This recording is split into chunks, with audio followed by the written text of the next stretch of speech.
ஐயா சிவாய் நம்ம சொல்லுங்க. ஐயா சிவாய நம்ம சொல்லுங்க. கே நேரு சரி அற்புதமான மனிதர். சரி. காவேரி ஹாஸ்பிட்டல் வந்து தமிழ்நாட்டுல தொடங்குறதுக்கு வேற என்ன கிளைகள் இல்லை. சரி ஏழை பங்காளனா சரி விட்டுருங்க. இப்ப எது சொல்லுங்க சொல்லுங்க. ஏழை பங்காளன். சரி இப்ப சொல்லுங்க என்ன. அவர் வந்து திருப்பதி நாராயண பத்தி பேசியிருக்காரு. திருப்பதியில அன்னதானம் பண்ணிருக்காரு. அதாங்க அன்னதானம் பண்ணியிருக்காரு, பேசியிருக்காரு, ஒண்ணுதானே. சரி. என்ன விளக்கம் உங்க பக்கம் சொல்லுங்களேன், கேட்போங்க. ஆமா இவர் அன்னதானம் பண்ணா எங்க அப்பா நாராயணன் ஏத்துக்குவானாத ஐயோ இதெல்லாம் இங்க பாருங்க. அவனுக்கு தெரியும் எவன் இங்க பாருங்க இறப்போரின் முகம் பார்த்து ஈவதுவே நன்றாகும் பரப்போரை கை சேர்த்து பணிவதும் நன்றாகுமேங்க எங்க அப்ப. இறப்போர் என்றால் இறந்து குடிப்பவர் உண்மையான யாசகம் கேட்கறவங்களுக்கு மட்டும்தான் நீ அன்னதானம் பண்ணணும். அதுதான் புண்ணியம். வீணுக்கு தேடு முதல் விருதாவில் போடாதீங்கிறான். நீ மூக்கு முட்டை பசியில இருக்கணும், நீ சோறு போட்டா அது உனக்கு பெரிய பாவம், உன்னை நரகத்தில் தள்ளுவேங்க. திருப்பதி பெருமாள் சொல்றான். புரியுதா உங்களுக்கு? இவங்க எங்க பாருங்க, இவனுக்கு இந்த கும்பல் எல்லாம் என்ன நினைக்கா, இந்த கொள்ளையடிச்சதுல ஒரு பங்கு பெருமாளுக்கு கொடுத்துட்டா அன்னதானம் பண்ணிட்டா பாவம் தொலைஞ்சிடும் நினைக்க. அட படுபாவிகளா, ஒரு காலமும் பாவம் தொலையாது. எங்க அப்ப மாயகிருஷ்ணன் இந்த கலியுகத்துல கங்கை தாயை கூப்பிட்டு கட்டளை போடுறான். நங்கையே என்னுடைய நாமமது கேட்டதுண்டால் பால் போல் பதம் போல் பாவம் தீர் அன்பருக்கு சூழ் புத்தி வம்பருக்கு சூது செய் மங்கையருங்க. எங்க என் தாய் கங்காதேவி கூப்பிட்டு, எங்க வா பெண்ணே, இந்த கலியுகத்துல நிறைய படுபாவிகள் இந்த மாதிரி ஆளுங்க, இந்த ஊழல்வாதிகள் எல்லாம் வருவான், வந்து பாவத்தை பண்ணிட்டு முங்குவான். அவன் பாவத்தை நீ மன்னிக்க கூடாதுன்னு கட்டளையிடுறான் கிருஷ்ணன். அப்புறம் இவர் போய் கொள்ளையடிச்சிட்டு நீங்க கொள்ளையடிச்சிட்டு போய் திருப்பதியில ஒரு அன்னதானம் போட்டா அவங்க பாவம் மன்னிக்கப்படுவான். போங்கய்யா. அதனால அங்க புரிஞ்சிடுங்க ஐயா. அதனால இங்க பாருங்க, நேரு இல்ல, எந்த நேரு செஞ்சாலும் அங்க ஏத்துக்க மாட்டாரு சாமி. உலகமே அவனுடைய ஒரு திருப்பாதத்துக்கு அடியில தான் இருக்கு. சாமியை சொல்றான், எவரவர் இருந்து மணியம் பண்ண வேண்டும் என்றாலும் இந்த முக்கால் அடிக்குள் தானே செய்வனைங்க. இந்த பூமி எங்க அப்பாவுடைய பாதத்துல முக்கால் அடிதான், அவனுடைய ஒரு பாத அளவு கூட பாதம் அளவு கூட கிடையாது. இதுலதான் இருந்துகிட்டு பிரதமருங்கிறீங்க, சிஎம்ங்கிறீங்க, மந்திரிங்கிறீங்க, எல்லாம் அவனுக்கு கீழதான். நீ போய் கொள்ளையடிச்சிட்டு போய் நீ கொண்டு அன்னதானம் பண்ணா ஏத்துக்குவானா? எங்க அப்பா பெருமாள் தெளிவா சொல்றான், என் பேரு சொல்லியப்பா யாதொருவர் வந்தாலும் அன்பாக அன்னமிட்டு ஆதரித்த பக்தனுக்கு என்ன என்ன அபாயம் இடுக்கமது வந்தாலும் அந்நேரம் நாராயணன் ஆயனங்கே நான் வருவேங்க. எங்க அப்ப பரம்பொருள் திருப்பதி பெருமாள் சொல்றான், என் பிள்ளைகளை என் பேரை சொல்லி ஒருத்தன் பிச்சை கேட்டா, ஏகபரா குரு பிச்சைன்னு கேட்டா நீ பிச்சை கொடு, அப்போ உனக்கு என்ன துன்பம் வந்தாலும் உன் துன்பத்தை துடைக்க நான் வருவேன். அந்நேரம் நாராயணன் ஆயனங்கே நான் வருவேங்கிற அந்த கேன்னு மாதிரி ஆளுக போய் அன்னதானம் பண்ணிட்டா போய் ஏத்துக்குவானா? ஆனா போங்கயா, நீ கொள்ளையடிச்சிட்டு நீ ஊரடிச்சு உலையில போட்டு நீ போய் செஞ்சுட்டா ஏத்துக்குவானா? கடவுளியா, அவனுக்கு எல்லாம் தெரியும். காயக்காரன் மாய சித்தம் நான் உங்கள் கண்காணா பெருவழியோன்னு அவரவர் செய்யும் குற்றம் உங்கள் ஆண்டினான் அறிவினடா. நீ என்ன அநியாயம் பண்ணாலும் ஆத்மா பின்னாடி அத்தனையும் வருது. நீ செஞ்ச பாவ முட்டை புண்ணியம் ரெண்டும் வருது. இவெல்லாம் எவனுமே பாவ முட்டை தொலைக்க ஆத்மா பின்னாடி கொண்டு போயிட்டு தான் ஆகணும். உனக்கு அதுக்கு தகுந்த மாதிரிதான் உனக்கு நரகமோ சொர்க்கமோ மோட்சமோ உனக்கு எல்லாம் நிர்ணயிக்கிறான். மீண்டும் 84 லட்சம் பிறவி கூட கொடுத்து உன்னை கொள்ளுவாங்க ஆத்மாவுக்கு. எப்படி எத்தனை சட்டம் மாத்திரமோ அது மாதிரி இந்த ஆத்மா வந்து எத்தனையோ உடல் எடுக்குது. அதுல கணக்கே கிடையாது. நீ உய்வடையில, எங்க அப்பா அடையில வச்சுக்கோ, நீ பிறந்த பிறகு சாவ. ரஜசி பிள்ளைங்க கத்தோ கர்மசி ஜாயுத ததா பிள்ளைங்க தமசி மூணு ஜாயுதங்க. 84 லட்சம் பிறவி எடுத்து உனக்கு பிறவி கொடுத்து கொள்ளுவேங்கிறான். மனித பிறவி மட்டும் கிடைக்காது, எல்லா பிறவியும் கிடைக்கும். அதனாலயா புரிஞ்சுக்கோங்க. நீ வந்து கேயினர் மட்டும் இல்லையா, நீ நிறைய பேர் இருக்கான். சொல்லுங்க. புரியாம பேசாதீங்க. நாள பாமர தமிழர்கள், ஆனா ஏதோ பாவம் சொல்றீங்க, அது மட்டும் புரியுது. குட்டி கோபால வந்து என்ன பண்ணலாம்? பாருங்க ஐயா, நேரு மட்டும் இல்ல, எந்த நேரும் தப்பு மாதிரி நிறைய பேர் நினைக்கிறான். நம்ம எவ்வளவு நாள் அடிக்கிற வரைக்கும் அடிப்போம், போய் கங்கையில மூழ்கிடுவோம், போய் மூணா பாவம் மன்னிக்கப்பட நினைக்கிறான். கண்டிப்பா மன்னிக்கப்படாது. பெருமாளுக்கு போய் திருப்பி உண்டியில காணிக்க போட்டா பாவம் தீரும். பாவி, அவன் என்னடா கேட்டான்? நீ கொடுக்குற காணிக்கை அவன் ஏத்துக்குவானா? சாமியை சொல்ற பாருங்க, முக்காலும் காணிக்கைகள் வேண்டி மடப்பள்ளிகள் நான் முடிக்கவும் சொன்னதுண்டோ சிவனே ஐயா, கலியுகத்தில் நானும் வலியவர்களை போல காசுக்கும் அலைந்ததுண்டோ சிவனே. மகாவிஷ்ணு சிவன்ட்ட வரட்டா, சிவனே நான் அந்த வலிய போயிருக்க, இந்த அயோக்கிய போயிருக்கமே, நான் காசுக்கு அலைந்ததுண்டோ சிவனே. பெருமாள் சொல்றான், சிவன்ட்ட உரையாடுறான், முக்காலும் காணிக்கைகள் வேண்டி மடப்பள்ளிகளை முடிக்க சொன்னாடா, முட்டா பயில்களை அங்க பெரம்படுத்து அடிப்பான், செவுள்ளே போடுவான். அதனால இங்க பாருங்க, எங்க அப்பாவுடைய முக்கால் அடிதான் அந்த பூமி, புரிஞ்சுக்கோங்க. மொத்தம் சொன்னதுதான் இப்போன்னு சொல்றேன். அவன் வரப்போறான். இங்க பாருங்க, எங்க அப்பா எப்படி வருவானா ஐயா, ஒண்ணு எங்க அப்பாவுடைய வருகைய அன்னை கலைவாணி சொல்றா, தாளாட்டுறா. கல்வி கடவுள் இருக்க பாருங்க, கேளுங்க ஐயா, தயவு செய்து கொஞ்சம் சொல்லுங்க. கல்வி கடவுள் கலைவாணி எங்க அப்பன் எம்பெருமான் நாராயணனுடைய இந்த கலியுகத்தை அழிக்க எம்பெருமான் எப்படி வருவானா நாராயணன் அதை சொல்றா சாமி. எங்க அப்பா எப்படி வருவானா சாமி சொல்றா பாருங்க. தாய் தாராட்டுறா தாளாட்டுறா. தார தர தர தாராரோ தார தர தர தாராரோ உலகம் 14 ஒரு கூடைக்குள் ஒரு சொல் மொழிக்கால வந்தவரோ இலகு பிரகாச சுவடு கொண்டு இலங்கும் பதியால பிறந்தவரோ அம்பு கணைகள் ஒன்றும் இல்லாமலே அறுக்க வந்தாரோ கலிதனையும் கூட படைகள் துணை ஒன்றில்லாமல் குறும்பை அடக்க வந்தவரோ சாடத்தலையாரி ஒன்றில்லாமல் சதைக்க வந்தாரோ கலியுகத்தை கோளு பேய்களை கிரகங்களை கொல்ல வரம்பற்ற நாரணனோ காண கருவாதி கடவுள் தானோ கர்த்தன் கர்த்தாதி கர்த்தன் தானோ தார தர தர தாராரோ தார தர தர தாராரோ. எங்க அப்பன் எம்பெருமா ஏக பரம்பரை இறைவன் நாராயணன் எப்படி வருவானா உலகம் 14 ஒரு குடைக்கு கீழே ஆளைக்கு இறைவன் வருவானா. அதுவும் பாருங்க வரும்போது கூட படைகள் துணை இல்லாமல் குறும்பை அடக்க இந்த கலிக்கு இந்த அரசியல் இந்த ஊழல்வாதி பயில்களை அடக்கிறதுக்கு கூட படைகளை கூட்டிட்டு வர மாட்டாங்க. சுண்டலி சுண்டக்கா. அதனால அப்புறம் சொல்ற அம்பு கணைகள் ஒன்று இல்லாமல் அறுக்க வந்தாரு கலியுகத்தை. இந்த மூட்டை அம்பு கணைகள் ஒன்று இல்லாமல் அறுக்க வந்தாரு கலியுகத்தைங்க. யார் அன்னை கலைவாணி சொல்றா தாய் சரஸ்வதி.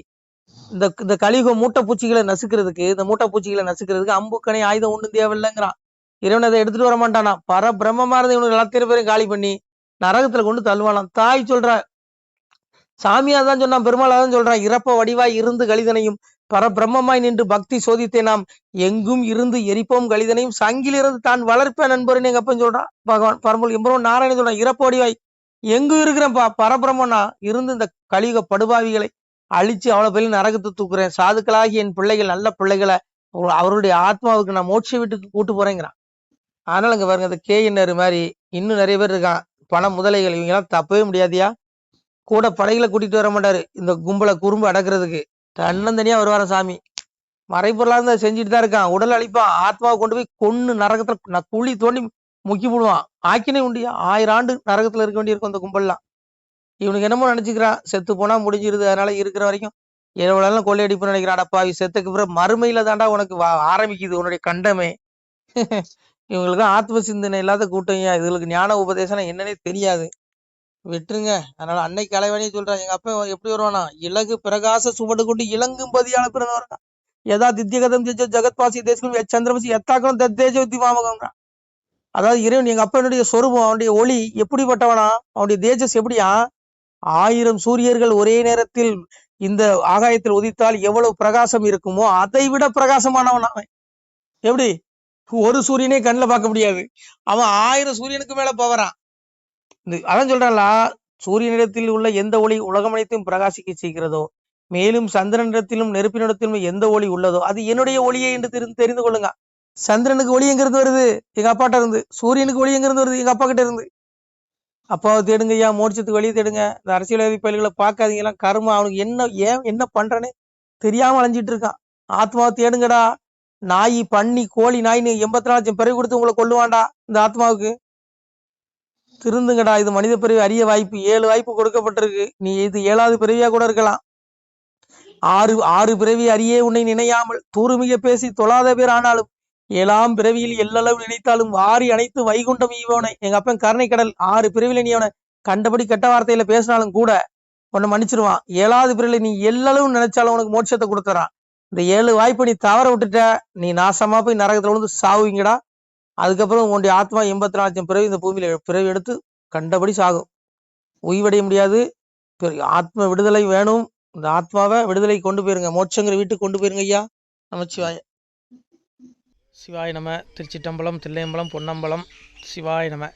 உறவுகளே சிவ அன்பர்களே, தற்போது தாங்கள் இந்த வீடியோவில் பார்க்கக்கூடிய இடத்துல ஒரு சிவாலய திருப்பணி ஒன்று நடந்து கொண்டிருக்கிறது. இந்த இடத்துல பார்த்தீங்கன்னா முன்பு ஒரு காலத்தில் ஒரு சிவாலயம் இருந்திருக்குது. அதாவது இந்த ஏரியா இப்போ ஒரு தென்னை மரங்கள் பனை மரங்கள் சூழ்ந்த காடாக இருக்கிறது. முன்பொரு காலத்தில் இங்கே ஒரு ஊர் இருந்ததாக சொல்கிறாங்க. ஆனால் இப்போது சுற்று வட்டாரத்தில் 5 கிலோமீட்டர் சுற்றுலாவில் ஊரே கிடையாது, காடு. இப்போ இந்த இடத்துல ஒரு சிவாலயம் வந்து அமைய இருக்கிறது. இந்த சிவாலயத்தில் வந்து இருந்த அந்த சாமியுடைய திருமேனியை வந்து எடுத்து வச்சிட்டோம். திருப்பணி முடிஞ்சதுக்கப்புறம் பிரதிஷ்டை பண்ண இருக்கிற உறவுகளே, தற்போது இந்த வீடியோ பார்க்கக்கூடிய உறவுகள் தங்களால் முடிந்தால் ஒரு சின்ன உதவி செஞ்சு கொடுங்க. எங்கள் இடத்துல பொருளாதாரம் இல்லை, அதனால் பார்த்திங்கன்னா அந்த வேலையெல்லாம் அப்படியே நின்று போச்சு. பாருங்கள், இந்த அப்படியே பாதியிலே நிற்கிது இந்த சிவாலய திருப்பணி வந்து. பக்த கோடிகள், அன்பு உள்ளங்கள், தயவுசெய்து நீங்கள் உதவி செய்ய விருப்பமுள்ள உறவுகள் உதவுங்க. உங்களுக்கு கோடி புண்ணியம் கிடைக்கும். இந்த சாமியோடைய அருள் அனுகிரகம் உங்களுக்கு கண்டிப்பாக கிடைக்கும். இது வந்து ஒரு புகழ்பெற்ற சிவாலயம் கூட சொல்லலாம். சாமியோட திருமேனியை எடுத்து வச்சிட்டோம். இந்த இடத்துல பார்த்திங்கன்னா ஒரு வாசி தண்டம் இருக்குது. அந்த காலத்தில் ஒரு முனிவர் யாரோ தவம் செஞ்சுருக்காங்க. அவங்களுடைய வாசி தண்டம் அவர் திருக்கரங்களால் எழுதின ஓலைச்சுவடி கூட இன்றும் இருக்குது, இன்னும் பாதுகாக்கப்பட்டு வருது. அது கோயில் திருப்பணி முடிஞ்சதுமே அதையும் நாங்கள் அந்த வழிபாட்டுக்கு வச்சுடுவோம். இந்த சிவாலய திருப்பணி வந்து சாமி திருநாமம் வந்து முக்தீஸ்வரர் அப்படிங்கிற திருநாமத்தில் வழங்குறாரு. நெல்லை மாவட்டம் நாங்குநேரி தாலுகாவில் இந்த சிவாலயம் அமைய இருக்கிறது உறவுகளே. இந்த வீடியோ பார்க்கக்கூடியவங்க ஒரு 2 பேருக்காவது கொஞ்சம் ஷேர் பண்ணுங்கள். இந்த வீடியோ பார்க்கக்கூடிய யாராவது ஒரு சின்ன உதவி செஞ்சால் இந்த ஆலய திருப்பணி வந்து கண்டிப்பாக நாங்கள் வெற்றிகரமாக முடிச்சுடுவோம். பாருங்கள், அந்த வேலை எல்லாமே அப்படியே நிற்கிது. கல்லெல்லாம் இறக்கி போட்டிருக்கோம். இன்னும் நிறைய கற்கள் தேவைப்படுது. சுவாமியோடைய அந்த திருக்கோபுரம் பார்த்திங்கன்னா லிங்க வடிவிலே அமைக்க இருக்கிறோம். உதவுங்கள் உறவுகளே. உங்களுக்கு அப்பா சிவபெருமானுடைய அருள் நிச்சயம் கிடைக்கும். எம்பெருமான் சொல்வான், வாழுவீர் தாழ்வில்லாமல் மக்களும் கிளைகள் கொஞ்சி நாளுமே மகிழ்ச்சியை கூர்ந்து நலமுடன் வாழும்போது நீளுமே எனது செங்கோல் நீதியும் நெறிபோல் வந்து ஆளுமே உங்கள் தன்னை அன்புடன் அலையாவண்ணம். உங்களை எம்பெருமானுடைய அப்பாவுடைய திருவாசகத்தாலேயே வாழ்த்துறோம் உறவுகளே.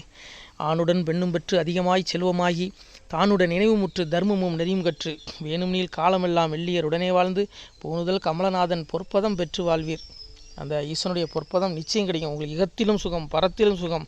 உங்களுடைய கர்ம வினைகள் மன்னிக்கப்பட்டு உங்களுக்கு நிச்சயம் மோட்ச வீடு கிடைக்கும். இகத்தில் பூரண ஆயுளுடன் நோய் நொடி இல்லாமல் வாழ்ந்து நீங்கள் பரவாழ்வும் பெறுவீர்கள் உறவுகளே. மக்களே, நீங்கள் எல்லாம் வாழ்பொன்னம் பதியிற் சென்று முக்கியமான யுகநில மதிலே தன்னால் கக்கிய பொன்கள் ஸ்வர்ணம் கைமணம் குளிர அன்னம் பொக்கிஷம் நிறைய வைத்து புகழ உண்டு இனிதாய் வாழ்வீர். இந்த இகவாழ்வும் பரவாழ்வும் உங்களுக்கு சுகப்பட அப்பன் ஈசனர்களால் வாழ்த்துகிறோம். இந்த திருப்பணிக்கு உதவி செய்ய ஒரு ஜிபே எண் சொல்கிறோம். இந்த எண்ணில் நீங்கள் உதவலாம்.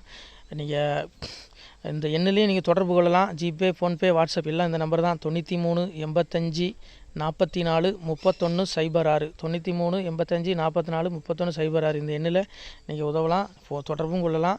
வாட்ஸ்அப்பு இந்த எண்ணு தான், ஜிபே இந்த எண்ணு தான் உறவுகளே. முடிந்தளவுக்கு 2 பேருக்காக ஷேர் பண்ணுங்கள். இந்த வீடியோ பார்க்கக்கூடிய யாராவது ஒருத்தர் சின்ன உதவி, நீங்கள் வந்து பெரிய அளவில் செய்யணும் கூட, நீங்கள் ₹1 நீங்கள் தந்தாலும் மனசார வேண்டி ஏற்றுக்கிறோம் உறவுகளே. உதவுங்கள். முடிஞ்ச அளவுக்கு கொஞ்சம் ஷேர் பண்ணுங்கள். நன்றி. சிவாய நம. திருச்சிற்றம்பலம், தில்லையம்பலம், பொன்னம்பலம். உறவுகளே, நம்ம இந்த இடத்துல வாழ்ந்து மறைந்த ஒரு சித்த மகாபுருஷர் பயன்படுத்திய பல 100 ஆண்டுகளுக்கு முன்பு உள்ள வாசி தண்டம் ஒரு சித்த மகாபுருஷர் பயன்படுத்தியது. அவர் திருக்கரங்களால் எழுதிய அந்த ஓலைச்சுவடி கூட பாருங்கள், இன்னும் பாதுகாக்கப்பட்டு வருது. இந்த சிவாலயம், நம்முடைய அந்த சிவாலய திருப்பணி முடிந்ததுமே எம்பெருமான் அவர் எழுதிய அந்த சிவனை பற்றி புகழ்ந்து எழுதிய அந்த பாடல் வரிகள் இதில் இருக்குது. இந்த வாசி தண்டம் அவர் பிரதிஷ்டை செய்த அந்த லிங்க திருமேனியையும் இந்த இடத்துல நாம் இந்த ஆலயம் கட்டி நாம் பிரதிஷ்டை செய்திருக்கிறோம். அனைவரும் இந்த ஆலய பிரதிஷ்டைக்கு கண்டிப்பாக வரணும். முடிஞ்ச அளவுக்கு வீடியோ பார்க்குறவங்க உதவி பண்ணுங்கள் உறவுகளே. பொருளாதாரம் இல்லாமல் திருப்பணி நின்று போச்சு. முடிஞ்ச அளவுக்கு ஷேர் பண்ணுங்கள், உதவுங்க. நன்றி. நம சிவாய. திருச்சிற்றம்பலம், தில்லையம்பலம், பொன்னம்பலம். இந்த புண்ணியபலம் தங்களுக்கு கோடான கோடியாக வரும் உறவுகளே. நம சிவாய.